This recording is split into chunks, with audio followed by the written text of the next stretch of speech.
Well, welcome everyone. We are thrilled to have you. My name is Emily Sanders, and I am on Team Arable. And we are just thrilled to have a chance to have a chat with you today, not only about Karl's book, but to chat about something that we think really matters, and that is leadership. So at Arable, we believe that leadership is really everything, because leaders have just an outsized influence on the organizations that they lead, and that can be for good or for bad, of course. But what happens is when there is a healthy leader, they can catalyze health throughout an entire organization. And that is significant. And that's really what Karl's new book is about. The cave, the road, the table, and the fire. It's all about developing those healthy rhythms day in and day out in order to lead from a deeper place. And we trust that you will love this book just as much as those who have been fortunate enough to read the pre-release. And I'm just going to share quickly something that we heard from a company president who read it. We've gotten lots of praise, but this was one I thought I'd share.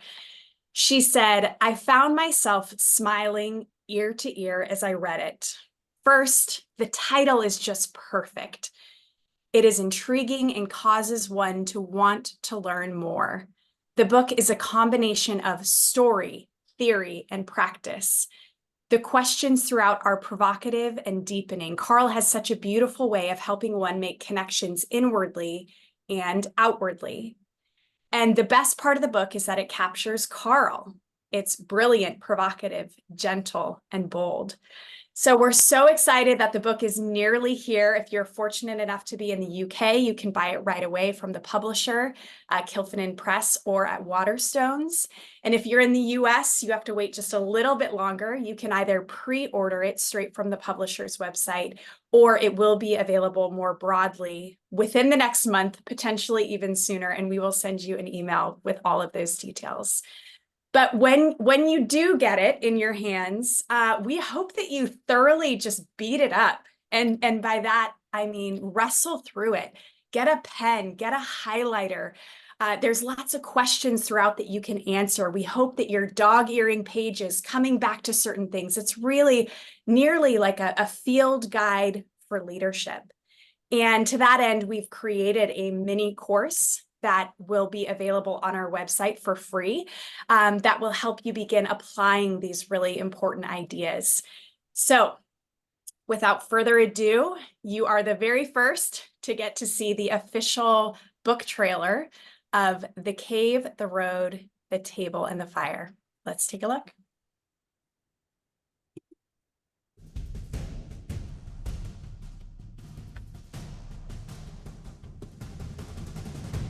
So you became a leader.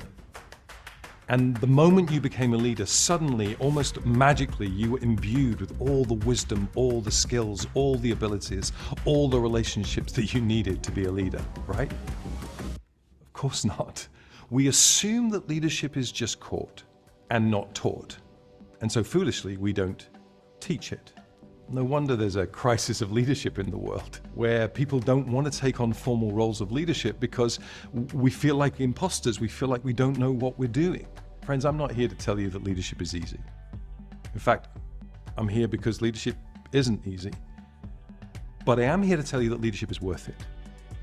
If you do leadership well, it will have an outsized impact on everything around you. It'll change the world. And if you don't, the danger is that you could get to the end of your life working hard and striving and driving and then feel frustrated that nothing really changed, nothing really happened. You didn't make a dent in the world. The transformation I so desire in the world around me is the transformation that first has to happen in here. What I've discovered is that there are 4 characteristics in me and in every healthy leader that you meet, that if you can find them and then grow them, it changes everything around them. True, brave, kind, and curious. These qualities or characteristics are found in cadence, in rhythm, in pattern, in daily practice. The cave, the road, the table, and the fire. So start your morning in the cave. It's the quest of the true. Be intentional on the road. It's the way of the brave. Gather others around the table. It's the art of the kind. End your day by the fire. It's the pursuit of the curious. So here's an invitation from me to you to become the kind of leader that you always wanted to be. True, brave, kind, and curious. The kind of leader that transforms things for good.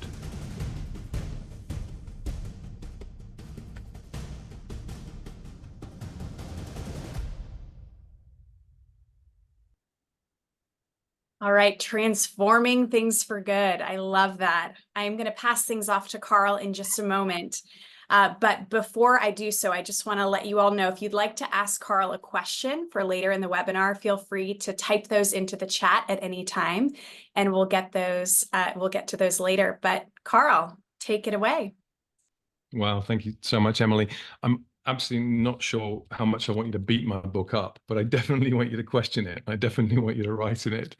This is so exciting for me to have this book, to be in this moment with you guys, and I'm so privileged to have you on the call with us. This is the culmination of 3 years of hard work, but more than that, I think it's the distillation of 35 years of leadership experience, of the successes, the failures, the train wrecks. I wrote this book for a very particular reason. It wasn't just to add to the soup of leadership strategy books, of management material, of expert analysis. I wrote it because I think there's a dire need and we're in a specific moment. I wrote it because leadership is the greatest human skill. The ability to influence yourself and influence others and impact the world. And I wrote it because this world is currently experiencing what I would describe as a leadership crisis, which isn't rocket science to suggest. You only have to think for one moment around the politics that we experience, the commerce that we're experiencing, church leadership, religious leadership, family leadership. All kinds of leadership are under extreme stress. And it's almost like we don't trust people to be the kind of leaders that we need anymore. And we don't teach it well, this leadership thing, or we don't teach it intentionally. There's something in me that kind of thinks that we should bake leadership into everything we train our kids in, every course in our universities. And when we do teach it, which sometimes we do, we settle for what I would call superficial strategies, or tactics, or models, new systems that will be the golden bullet that will shortcut our problem. I wrote this to be a book not about solving things, not about strategies or systems, but about soul, which may sound to some of you quite religious. I don't think it fundamentally is. It's about essence. It's about leading from a deeper place. It's about the reality that leadership is a person before it's a process. It's about you. You are the project. In writing the book, I had 2 kind of seminal conversations that kind of arrested me. One in the process of writing it and one just after I'd written it. The first conversation went like this: Karl, I've got a new business, a number of younger leaders. They don't really know much about leadership. I'm looking for one book that you could recommend, and they could study and we could read it together. And I went away and I kind of got stuck. One book. I could think of like 20 books. I could think of books by Adam Grant and Brené Brown and Simon Sinek, all of whom had honed down their leadership wisdom into one particular thought and written a brilliant book. But and if you were to kind of put those 12 or 20 books together and you would somehow synthesize them, and even then, it didn't give the kind of book that would be foundational and formational enough to be a leaping off point for leaders. This, I think, might be trying to be that book. Conversation number 2. One of my clients, I asked to read an early copy of this book, and to be honest, I was really quite hesitant to give him the book. I wasn't sure he was going to like the book, but he reviewed it and he loved the book. That's why I'm telling you about it. But he said, Karl, it's not actually about becoming a better leader. which for a moment devastated me because that's why I'd written the book. He said, no, firstly, it's about becoming a better person. Wow. Yes, yes, 1,000 times yes. This book is about learning to know and grow yourself.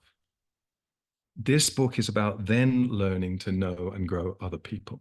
This book is written to grow better people into better leaders who lead healthier teams, that grow healthier organizations, that create a kind of fairer, more flourishing society. It's fractal. If you get these things, there is this outsized impact on everything around these things. So this book asserts, no, actually I assert that there are 4 soul qualities that when present, optimize leadership.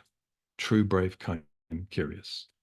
True is all about integrity and authenticity and honesty. And if I were forced to say it, at the heart of it, there is an awareness.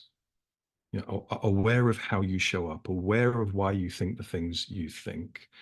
The things that you are aware of, you have choices about. The things you are unaware of control you. So true is about that. Brave is about purpose. It's about courage. It's about focus. It's about finding meaning in what you do.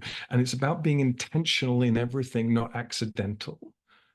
Kind is about being connective and it's about relationality. It's about empathy. It's about collaboration. Kindness is such a strong and misrepresented leadership trait. Curious is about creativity and imagination and humility. And I guess where we're trying to get to is wonder. One of the organizations that I have the privilege to coach is Toyota, and Toyota, coming from a Japanese background, have a word at the heart of their value system called Kaizen. And Kaizen gets translated as continuous improvement. And it can become quite mechanical because almost always it gets applied to a manufacturing process. But the thought behind Kaizen, the thought behind continuous improvement is much deeper. It's about curiosity. It's about inquiry. It's about wonder. And what we're asserting in the book is that if you create and curate true, brave, kind, curious leadership, it will bleed and it will change the world. The kicker is, of course, that these qualities need sought out. They need dug for. They're not easily found. And then they need curated and cared for. But when they grow, they become contagious. So the second core tenet of the book, and where we get the title from, the cave, the road, the table, and the fire, is the assertion that in 4 daily spaces, you can create a leadership rhythm for your life. A discipline that becomes a habit, which becomes a lifestyle that bleeds out from you. The cave becomes the quest of the true. It's the first space, the wake up space, the set your mind and your day space. Your life will move in the direction of your thoughts. The road is the way of the brave. It's the midday space. It's the reset space. The world and all its stuff will come at you and disturb you and distract you and have you serve it rather than your purpose. The table is the art of the kind. It's a space of connecting and testing and relating and assessing. It might just be the antidote to dumb and echo chamber thinking. So lay your tables, ask your questions, learn how to listen well. And the fire is the pursuit of the curious. It's the end of the day space. It's the reflection space. A moment to glean the learnings of the day and to practice its forgiving, to take with you certain things and to leave certain things behind. It may well just be the catalyzing factor of the whole of our cadence. In the fire lies the potential to make us truer, braver, kinder. The cave, the road, the table, and the fire. One of my great frustrations in life as I travel and teach and coach is the latent, unrealized potential that I find in so many leadership rooms. whether it's business, for profit, not profit, sports, politics, you name it. I find this potential, this unrealized leadership potential. I just kind of believe that if we could put this kind of stuff in people's hands and they could believe this kind of stuff and do this kind of work, then it could change things. This book is written for that. And of course, I'm fully aware that not everyone's going to get it. Not everyone's going to love it. My dad was in many ways my leadership hero, and he once told me a story about Napoleon. I've written it in the book. I'm not convinced that the story is true, but it's totally brilliant, so we're going to assume it is. Um, it was said that Napoleon could divide his army into thirds. One third of his army were totally up for Napoleon, totally up for the Republic. And the moment they saw the enemy, usually the British, they would jump and they would fight, and he could hardly hold them back. There was one third of his army who were completely the opposite. They were the group that hated Napoleon, hated the Republic. They were usually conscripts. And the moment they saw the enemy, all they wanted to do was run away and desert. Napoleon had to try and hold them back. And then there was this group in the middle, which was probably the larger group, and they were just waiting to see who was going to win the argument. What is the culture going to be today? Are we going to fight or are we going to run away? And my dad said, that's like any leadership position you have. You have a group of people who don't really like you, don't really get it, aren't up for it, and threaten to leave and cause chaos and difficulty. You have a group of people who are totally up for it, who when you say jump, they say off what building? We want to learn and we want to grow. But most people are kind of in the middle working out, and they're waiting to work out what kind of leader you're going to be. The problem is that most leaders spend most of their time trying to convince the people who don't like it to like it, trying to solve all the problems with people who are difficult and challenging. And so I resolved very early on in my leadership journey that I was going to give myself to those who are up for it. Three things happen if you give yourself to those who aren't up for it, who moan and complain and say they're going to leave. The first thing is that the leaders, the ones who are up for it, they leave. They go find someone who will invest in them. They go find a different system, a different way of thinking, different people to apprentice them. The second thing that happens is the people who are waiting to see how you're going to respond. They learn something. They learn that if you complain, moan, and become a problem, you get the time of the leader. So they create a culture of complaining and moaning and stagnancy. And the third thing that happens is the people who are going to leave anyway. So this book is for you guys.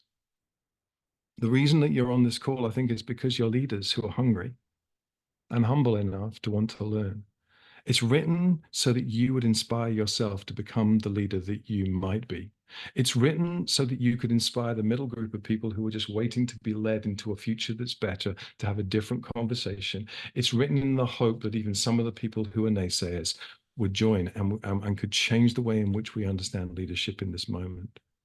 I hope in this book you will find big thoughts, that you will do deep work, that you'll change some small actions that will have huge impacts. I hope it will delight you. I hope it will challenge you. I know it will frustrate you. And then I think it might catalyze you into your best leadership life. So thanks for being here, and let's deal with some questions. All right, Karl, thank you so much for sharing about the book. And I do have some questions here. Just a reminder to our guests, if you have questions for Karl, please type them into the Q&A and we'll get to those in a moment. So we've got 4 soul qualities found in 4 spaces. And much of this book is born out of the kind of personal development and the disciplines that you have cultivated as you've sought to become a healthy, whole leader. And I'd love to know which of the spaces, the cave, the road, the table, and the fire, did you find the most challenging to develop habits around? Yeah. I mean, I think in essence, understanding that this is difficult is really important. This is not easy. If it was easy, it wouldn't be worth it. It's a discipline that I think creates a habit which becomes a lifestyle. And it doesn't happen overnight. And so we're all going to struggle with all of these things, and we're all a work in progress, right? For me, at different times, I struggle with each one of them. I think the way I'm wired, the fire has been most challenging for me. There have been very sweet moments around a literal fire when I have been able to process my life and my days and come to some great conclusions. But the temptation to run through my life full and to collapse at the end of the day and all I want to do is watch Netflix or go to bed, rather than processing my day is big for me. But what I've learned is this, that every experience that remains unprocessed stays unlearned. And I am not willing to continue to make the same mistakes again and again and again. And I'm not willing to feel like I've led a leadership life by pedaling hard uphill and I'm going to freewheel down the other side. I want every day to be a school day. So the process of journaling, the process of writing things down, the processes of having conversations with yourself and with others at the close of a day enables me to put a full close on. There are some things that happened in today that should not exist tomorrow and need me to close the door on, either in forgiveness or in forgiving myself or in not beating myself up. There are things in today that I learn that if I don't actually articulate what I learned, I can't carry them well into tomorrow. Yeah, is that enough of a waffle for you? Yeah, yeah. But yeah. Is there anything in particular that helped you kind of push through that resistance or just even the fatigue of the Yeah. day and say, no, I've got to do this? Yeah, I mean, it really is a discipline. I think for me, a discipline of writing. If I don't write things down, they get stuck in my head, and they become a loop. So the ability to, one of the things that we will do at some stage, I think this might be a promise, but it's definitely a potential promise, is that we will do a journal attached to the K, the row, the table, and the fire to make it as, to remove any barrier for people. Here are some suggested suggested will be something very different, right? It Here are would, some it would. some suggested question starters and provocations for you, so that the habit of being able to record your process is really important. Fantastic. So be on the lookout for the non-suggestive journal that will be coming at some point. Absolutely. There you go. So you are a self-proclaimed leadership geek. These are your words, not mine. And I know you've studied leadership throughout your life. So who are some of the leaders that you most revere and why? Yeah, thanks, Emily. I make no secret of, and if anyone has read the book already or done any kind of background trawl of my life, you'll know that I come from a very strong faith background. So for me, everything I do is based on the faith that I have, and in reading the Bible, I find in the person of Jesus, you know, awesome and almost, well, no, I would say perfect leadership, um, which doesn't mean that you have to necessarily trust that he is the Son of God or any of these things, but actually studying this guy, studying the way in which he radically transformed our thinking, our structures, our systems, our civilization, and the leadership skills that he employs, just game changer. And actually, effectively, everything I do, whilst not using any of that language, is based on those fundamental premises. Now, beyond that, I read everybody, and I read people that I don't agree with, and I love watching leaders that I find frustrating. I'll read Adam Grant. Almost anything Adam Grant says, that his ability to take complexity and synthesize it into something that is simple is genius. Brené Brown is so smart, and her ability to take psychological concepts and make them everyday usable. Awesome. Jim Collins, I first got into leadership reading when I started to read Jim Collins, and Good to Great is just an awesome book. So these people, I look at the life of someone like Nelson Mandela and the courage that enabled him to keep doing the thing that was getting him into trouble, knowing that he believed in it, and to see the thing through. There are so many. I think this day and age, we've had so many leadership failures that I struggle to talk about heroes. And I guess that I would want to answer the question by saying the people that I see as leadership heroes are the people that endure, the people that keep going, the people that don't fall and fail, The people that are the real deal, and what gets exposed under pressure is not actually false. And I think it's built on, in the book I talk about this, I think it's built on the four qualities that I talk about in the book: honesty, humility, wisdom, impact. My ability to be truly honest and say, I'm a train wreck. You know, we all are. We're all beautiful and we're all broken. We're all brilliant and we're all broken. And just being able to show up and say, do you know what? If you knew everything about me, everything I ever did, everything I ever thought about, you wouldn't be on this call right now. Honesty like that enables you to be humble. Humility is not thinking less of yourself or thinking of yourself less. Humility is thinking of yourself correctly. I'm really good at these things. I'm really bad at these things. And every day is a school day and I want to grow and get better. It enables you to be curious. If you can get honest and humble, you can be wise.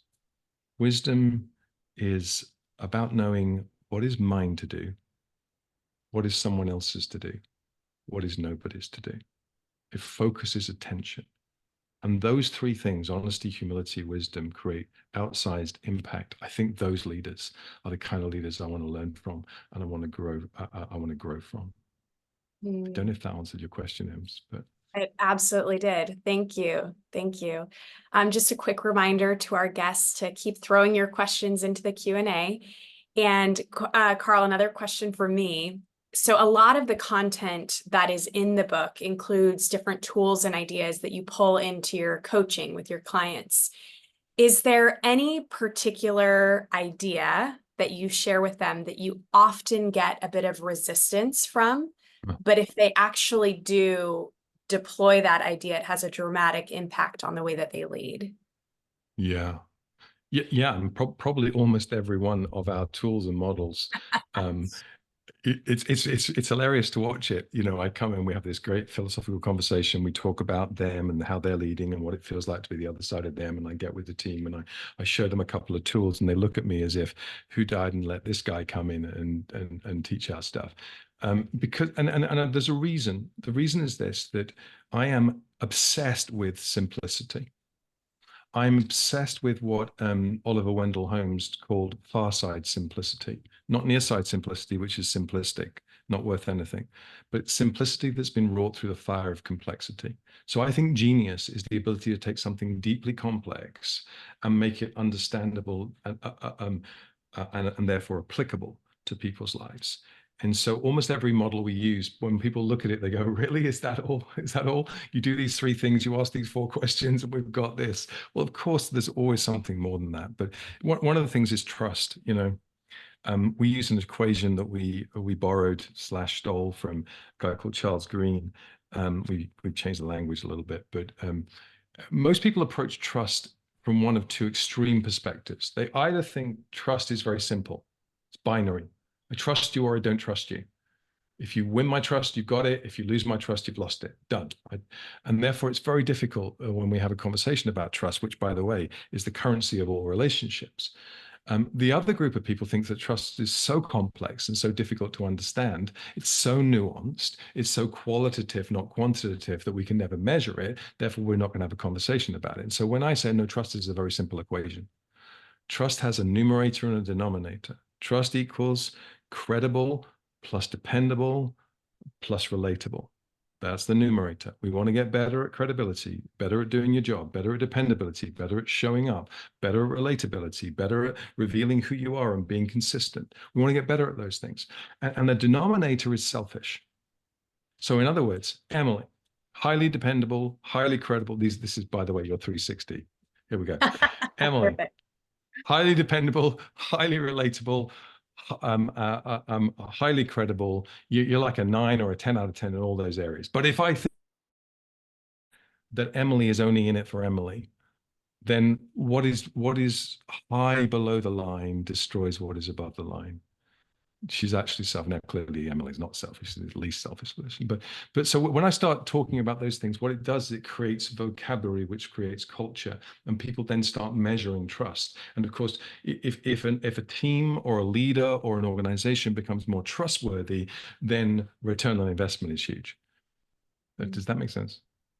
Absolutely, absolutely. And I'm inclined to share with our guests, not only is the trust equation something that is delivered in the book, These are the types of ideas that we're sharing often in our newsletter and on social media and on LinkedIn. So be sure to be following us in all of those spaces. So Karl, we are already ready for your next book. What is it Come that on. you have brewing on your end? Well, I have two things brewing. My team is trying to encourage me not to give dates on these, but who knows what's going to happen? I might go rogue. Um, I'm I'm working really hard at the moment on a course and a book, which I don't have the title for yet, but at the heart of it, the guts of it, it's about communication. And I believe that leadership is the greatest human skill. I also believe that communication is its strongest tool. You might have the greatest idea in the world, but your inability to pitch it, your inability to be compelling around its idea, your inability to bring people along with you is the thing that's destroying this incredible concept and idea. So the book will have things like the normative pitch arc, the normative story arc, how you get people on board, how you win hearts, minds, and hands. It'll have speaking archetypes so that you'll be able to find yourself in different spaces and understand where your strengths and weaknesses are. It'll have some very practical things about how to write talks, how to deliver talks, how to do 360 body communication. It'll have all of that kind of stuff. It'll be available. It'll be available soon-ish. There'll be a course first, probably. Then there'll be a book by the end of 2024. Maybe. And then the second thing we're trying to work on, and that we're doing a lot of research on actually, because we don't just want to synthesize people's ideas. We have a bunch of incredible clients, and we're wanting to research deeply into how they think about things. I'm intrigued by the concept of kindness. I think the ability to define kindness and its behaviors, and the ability to practice it on a regular basis, particularly in the corporate world, has a significant impact on ROI, on return on investment. And so we're trying to prove that. I want to write about that. I want to write about human kindness as being, if not the one of the strongest leadership traits, and that will be coming at some stage. Fantastic. Fantastic. Well, we're looking forward to those whenever they might come. So a couple of pre-submitted questions for you. Peter from Oxford asks, I'm finding some of the 4 parts of your book easier to work through than others. Did you find some parts easier to write than others, and why? Yeah. I mean, in truth, I found the whole book difficult to write because I have this principle in which I'm sure every author has, that I'm not willing to ask people to do things I'm not willing to do myself. I'm not willing to talk about things in theory that I'm not having a go at, and which doesn't mean I'm perfect in any of these things. It just means I'm having a go. And to that end, the chapters on true were the most challenging things to write, because you have to ask yourself questions. What do I believe that might not be true? Where did I get that from? Where do I get triggered disproportionately in life, and what wounds might I still have that might need healing? What did my father teach me that might not be helpful? And so you have to do some quite heavy introspective work. Now, of course, the true chapter could have been like an anthology of books, and you can go and get much deeper stuff in different places, and there's definite stuff that you would need to go into with therapy and psychotherapy around some of these things. But for me, it just exposed some stuff that I had to work through and deal with. If I'm going to say to people in the book, you're the project, the transformation that you want to see around you has to be the transformation that happens within you. You have to be committed to doing the work, and the work at times is painful. Mm. So in the book, true is the foundational quality. It's the first one to work through before you can get to the others. Do you think people might be tempted to kind of skip through some of that to get to the other practices? Yeah, Because yeah, it's of hard. course. And well, yeah, absolutely. And because human nature is, I don't know if any of you are like me, but I read books. I want to go do the Blinkist version of it. I want to read the first chapter and the end and go, I got the point. No, this is not that kind of book, unfortunately. It is the kind of book that you're going to have to go back to again and go, I really got to do some work on that, or not at all, And so yeah, I mean, I think if you don't do true well, it's difficult to do brave well. It's difficult to, unless you understand what it means to be you and what you really believe. and what you really value and what's really important for you, it's very difficult to work out what your purpose is in life and what you should be shooting for and what you should be focusing on and what you shouldn't be doing anymore. And then for it's very, very difficult for you to show up with integrity and honesty and transparency and vulnerability in a team, and not to end up being defensive, or be the imposter. So yeah, do true. All right. Don't rush through it, it sounds like. So next question is from Ruth Ann, and she in St. Paul, and she says, what kind of pushback, if any, do you get from these principles by people in their 30s? Just wondering if people in this age group culturally relate or not. Wow. Yeah, great question. I actually have four daughters. None of them are yet in their 30s. They're all in their mid-20s. And what I discover, and we work a lot with younger leaders, and at some stage, Arable will be developing and is developing currently a foundation where we want to take these principles and enable them to be grasped by leaders who are in their 20s and 30s. So yeah, I think it definitely, in fact, it perhaps is easier for a millennial or someone in the Gen Z generation to grab hold of these principles, because they seem to be desperate for integrity and authenticity. They don't want games being played and spin being put on things. And they will leave organizations where leaders are not that way. They want their lives to be meaningful, and I've had several conversations with individuals who have left higher paid jobs to go to jobs that actually have meaning and purpose for them. They're obsessed with inclusivity and kindness, and does someone feel seen, heard, and honored? And so these principles, I think they're not absent in my generation. I think the next generation below me might just be more honest and courageous about calling these things out. I think they're human. They are human principles, and it's human nature. Now that, of course, everything that Arable does and everything that I do is contextual and bespoke. We don't go into an organization and say, here's our system, here's our workbook, go do it. We go into an organization and ask curious questions. We want to know how can we help you? What does it feel like to be the other side of you? What are you trying to get at? What's your purpose? What's your vision? What's your strategy? What's your culture? And how can we help you develop those things? And so the same is true for individuals. This book is not meant to be the blueprint for life. Do this and you're going to be okay.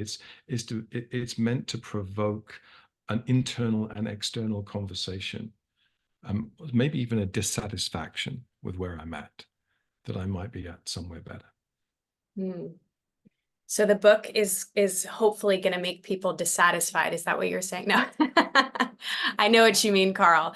To excavate that dissatisfaction, to be willing to change ultimately, right? Because absolutely, it's about catalyzing transformation. So next question is from Harriet in Norwich. She asks, how does one deal with feelings of loneliness and isolation that can be inherent in leadership roles? Will the book address this aspect of the role? And she says, I can't tell if this is an occupational hazard, which can't be avoided, or a pattern in me, which I need to work on. Brilliant. Well, firstly, I'm so pleased that you managed to pronounce Norwich well. Oh, well done. lots of practice. I absolutely.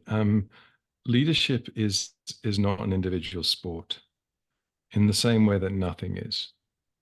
It's all about team, and your ability to grow a team that is supportive and challenging around you, and your ability to build that team before storms come, is going to be crucial. That's one of the reasons I love to get with younger leaders, because when you get with a younger leader, you get to operate as a potter as opposed to operate as a sculptor. You get to mold, and things fall and fail, and you get to have another go. When you get to work with someone my age, you're taking a hammer and a chisel and you're knocking bits off, and it's more challenging, right? So I would say when you read the book, go deep into the table and work out what it means to curate tables which are not echo chambers, where you have people who love you, who push back at you, where you engage in safe places to have dangerous conversations. In the True chapter, we talk about about filtering your relationships and being able to put people in the right spaces around you. Um, there was a man, I'm losing his name right now, who said that we are the sum of the five. Jim Rohn. Jim Rohn once said that we are the sum of the five people closest to us in life. And I kind of buy it and I kind of don't. I think we're the sum of all people in proximity to us. We reflect and engage and respond and react to the people that are around us because we're relational beings. And so your ability to say, where do these people belong in my life? How much volume do I give to their voice? How much proximity do I give to my family and to my friendship? Because you're going to need people who stand with you and fight with you and get you. You're also going to need people who are just purely transactional and you understand exactly how to deal with them. The book will really help you with that, I hope. Fantastic. Okay, you can keep typing in some questions into the Q&A, and we've got a couple more questions here. So, Karl, what is one situation in your life that has really impacted your view on leadership? And what is one situation that's really shaped you, and what was your biggest takeaway? Wow.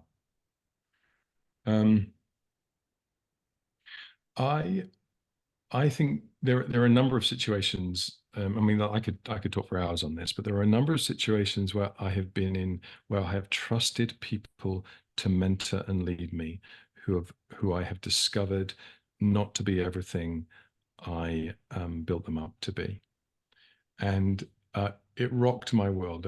There was a guy that mentored me who ended up having a big fall. There was someone else who ended up with a bunch of scandal, and I was oblivious to that stuff. And I think I was very naive in thinking that anyone who had wisdom, anyone who had stuff, anyone who had content, was going to be someone worth following. And I wanted to be around those people. And I'm not saying that's not true. But what I have discovered and learned in life is that content without character is is toxic and dangerous. And so I am obsessed, might be too strong a word, might not be. I'm obsessed with the character of a leader, which doesn't mean I don't want content. It means that I want someone who I can rely on being the same in every situation. I want someone who I'm not worried that there are skeletons about to appear from their closet. I want someone whose word is their bond. I think that, and I think that's what we all want, right? I think that's why we get so frustrated with some of the, without making political statements, but about some of the political figures that we're asked to vote for. And it's not policies that frustrate us so much as, really, I'm looking for statesmen and women, and all I've got is people pushing an agenda. I'm looking for people that I want to be around my family and I want to mentor my kids, you know. And so I'm not sure if I'm getting off topic, but those situations in my life when I've seen people fall and fail, and situations when I've failed, situations when I thought everything was going to go great, and I realized, you know what, it's so easy to not attend to the things that are core and important. So consistency of character has been a big lesson that you've learned. That's great. Yeah. The next question comes from Amy, and I love this. This is such a tactical question. She says, please share an example of what entering these 4 spaces looks like for you on a typical day. Great. Well, I mean, Amy, just to be totally transparent, I don't manage to do all 4 spaces perfectly in any given day, but on a good day, it looks like not being on my smartphone first thing in the morning. It looks like finding a space when I can shut out, get ahead of the business of the day and shut out the noise of the day and ask myself some questions. Who am I? What am I for? How am I going to be experienced? And whether I write those things down or I get them in my head, it's about setting the script for my day, because here's the thing: the brain is hardwired towards negativity, and and therefore I have to offensively go after it with positivity and with affirmation. So it looks like that. It looks like setting an alarm at 12 o'clock lunchtime, and the alarm is just very simply to shock me, because I tell you, almost every day I got out of that way of thinking because something else came into my head. It's to shock me. It's to set me back to my truth affirmations. It looks like not sitting and watching Netflix or sport at the end of the day with my dinner on my lap.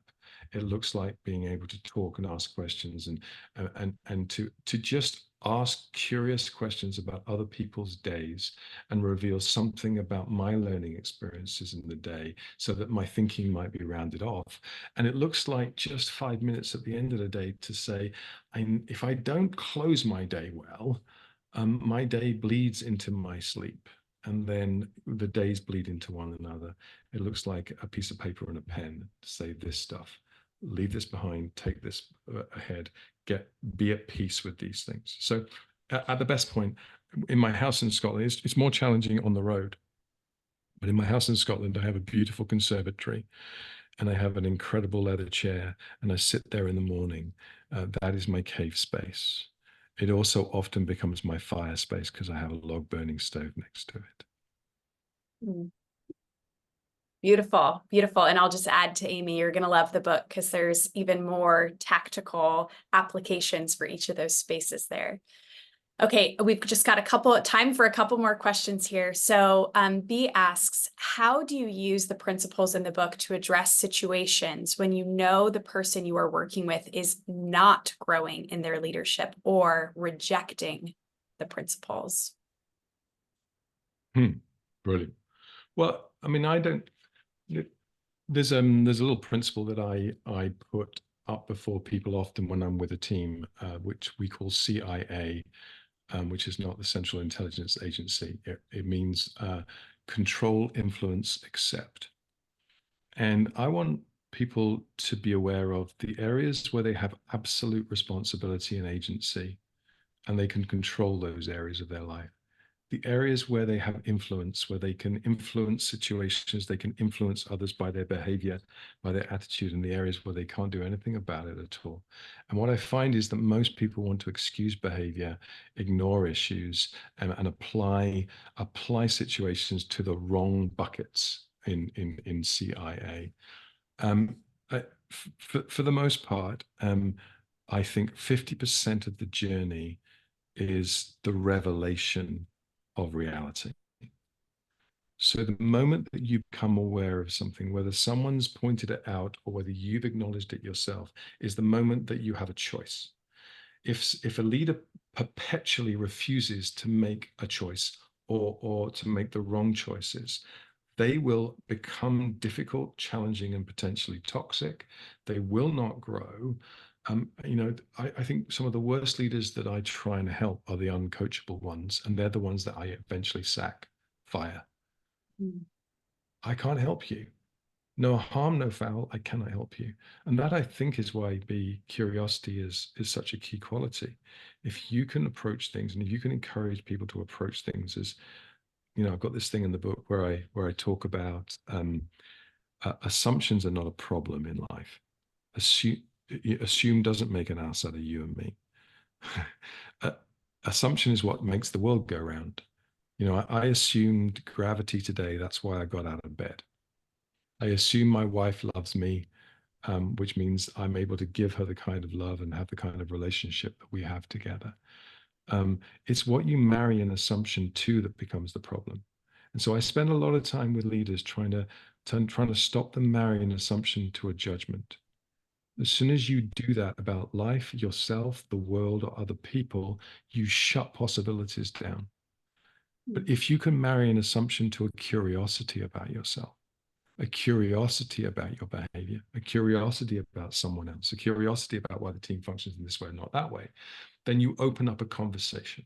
And so to me, great coaching is the ability to open up a conversation and ask great questions as to why people experience life the way they experience life, and to get in the middle of the conversation they have with themselves about themselves.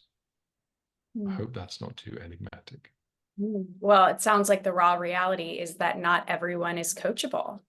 And not everyone is going to be able to apply the principles in this book.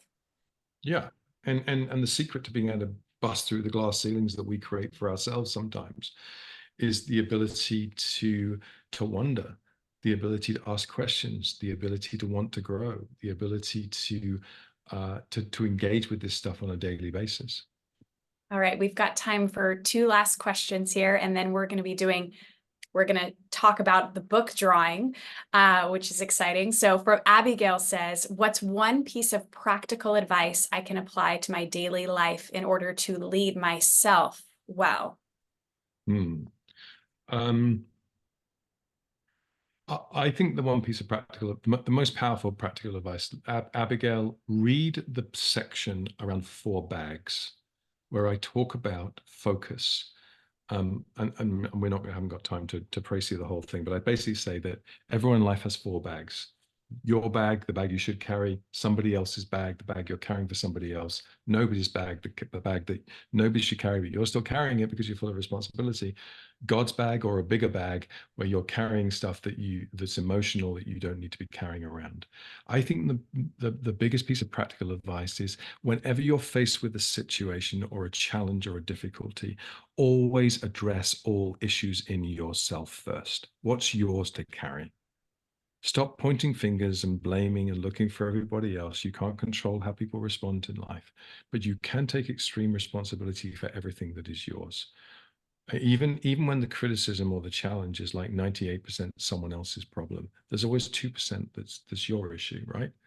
And if you refuse to allow that 2% to exist, it's always a lose-lose. But if you allow that 2% to exist, it becomes a lose-win.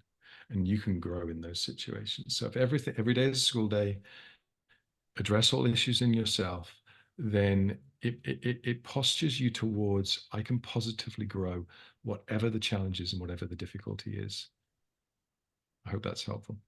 Fantastic. So we've got time for one last question. So it's from Harriet, and she asks, how do you recommend setting boundaries and managing energy as a leader so as to not experience burnout? Yeah, brilliant. Boundaries are really important, and one of the things that we talk a lot about when we're leading teams is it's not just about character of leaders. It's about the chemistry of leaders, and it's about the capacity of leaders. It takes time and energy and skills and experiences to grow muscles. And so we all have a certain capacity. We all have a time capacity, and none of us are immortal. Like all of us can't handle certain things in life. And so there's a lot of teaching out there around boundaries. And I think that it's vital to create emotional, relational, physical boundaries, and to learn to work from rest and not rest from work. And we talk about that in the book. And there's a chapter called Order My Days, which talks about making a plan. If you don't have a plan, you'll never do these things. I think the only thing I would say is that managing your energy is as much about gates as it is about walls.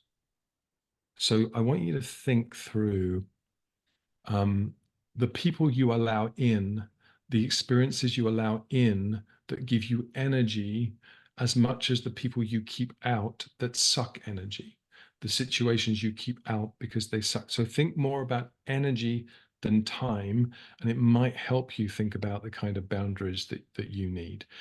The truth, Harriet, is the more you know yourself, the more you understand your strengths, your weaknesses, your personality, your excellences, the things that you need to, what you need in life.